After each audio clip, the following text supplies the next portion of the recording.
Masih di mute, Ustadz. Belum terdengar, Ustadz. Ya, mohon maaf. Ya. Jadi, kenapa baginda Rasulullah SAW sehat?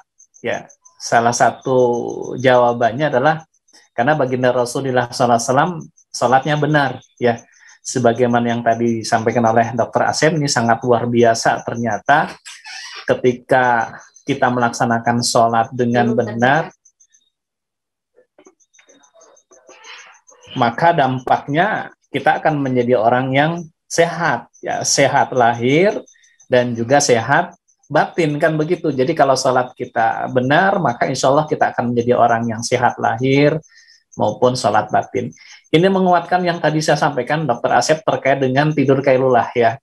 Jadi dalam hadis yang sahih yang diriwayatkan oleh Imam Bukhari dan Imam Muslim, ya,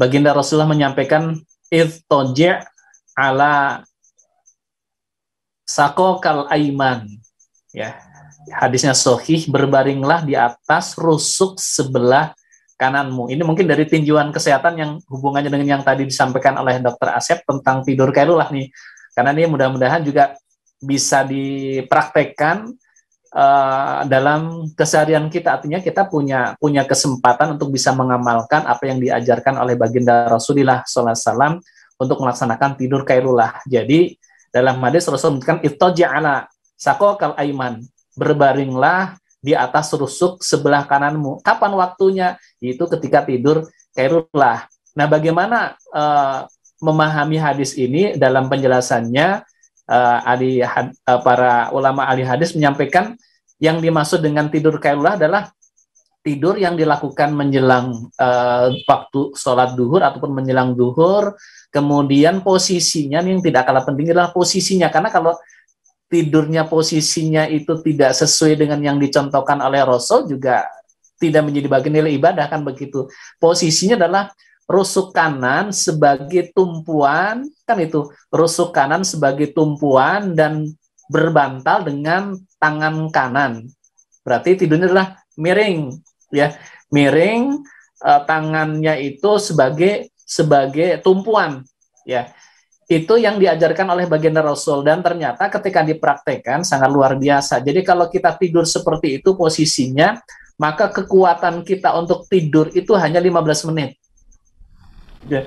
Kalau lebih dari 15 menit, maka akan semutan gitu. Jadi memang itu dicontohkan oleh baginda Rasul karena dibatasi, tidak perlu pakai alarm. Alarmnya apa? Tubuh kita diri sendiri, kan begitu. Jadi tubuh itu menjadi alarm kita bahwa tidur kailulah itu nggak perlu panjang-panjang. Cukup 15 menit. Kalau lebih dari 15 menit, maka tangannya akan semutan. Dan itu sudah alarm tubuh kita sendiri. Ini sangat luar biasa. Jadi kalau saya mencermati hadis-hadis yang berkaitan dengan tidur yang diajarkan oleh Rasul, ternyata ini kalau kita misalkan ingin istirahat sejenak dan punya waktunya hanya sebentar, maka kita bisa mengamalkan sebagaimana tidur yang diajarkan oleh baginda Rasul. Nah, dari sisi kesehatan nih, Dr. Asep, nih kenapa kok Rasul ini, kan kita harus analisa juga, yang dengan analisa ini kan dengan ilmu yang Allah berikan kepada kita, ya, tentu saja menjadi jalan kita semakin yakin dengan kebesaran Allah Subhanahu wa taala. Ini rusuk sebelah kanan, ya, sebagai tumpuan dan sebagainya. Silakan Dr. Asep. Baik. Ustaz, punten dilanjut atau diberhentikan dulu, Pak? Nah, boleh langsung ringkas, padat, berisi. Jadi ketika kita miring ke kanan, ada 3 organ di sana yang sangat berpengaruh terhadap pencegahan penyakit. Yang pertama adalah yang disebut dengan GERD atau reflux esophagus disease, ya. Ini penyakit, salah satu penyakit yang terbanyak, penyakit gastrointestinal. Ketika pertama kali tidur, Ustadz, ya, pertama kali tidur posisi itu miring ke kanan, maka yang terjadi adalah kalau kita lihat dari gambar seperti ini, ya, kan kita lihat klep dari perut itu, ya, itu kan mengarahnya itu ke arah kanan dua-duanya, baik itu masuk ataupun keluar, Ustadz. Jadi ketika seseorang tidur itu miring ke arah kanan, maka kedua klep dari lambung itu dua-duanya di atas. Sangat kecil kemungkinan untuk terjadinya aliran isi kembali ke atas. ya. Artinya di sini kalau lihat dari posisi ini sangat memungkinkan untuk mencegah dari GERD atau gastroesophageal reflux disease. Yang kedua, dengan miring ke sebelah kanan juga, kalau kita lihat berarti kan paru-paru sebelah kanan letaknya itu di bawah, kemudian jantung itu letaknya di atas. Artinya di sini bahwa keleluasaan aliran darah dari arteri atau vena pembuluh darah balik itu perlu dipatuhi.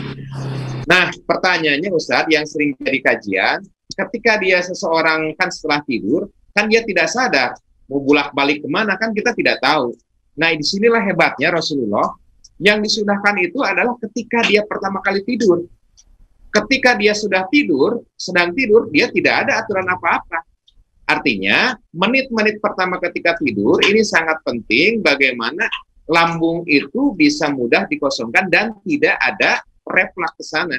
Perkara nanti sudah misal 12 menit, 15 menit, ya, itu kan sudah terjadi adaptasi. Jadi insya Allah tidak ada resiko-resiko yang saya sebutkan tadi. Itu mungkin kalau sekilas Ustaz.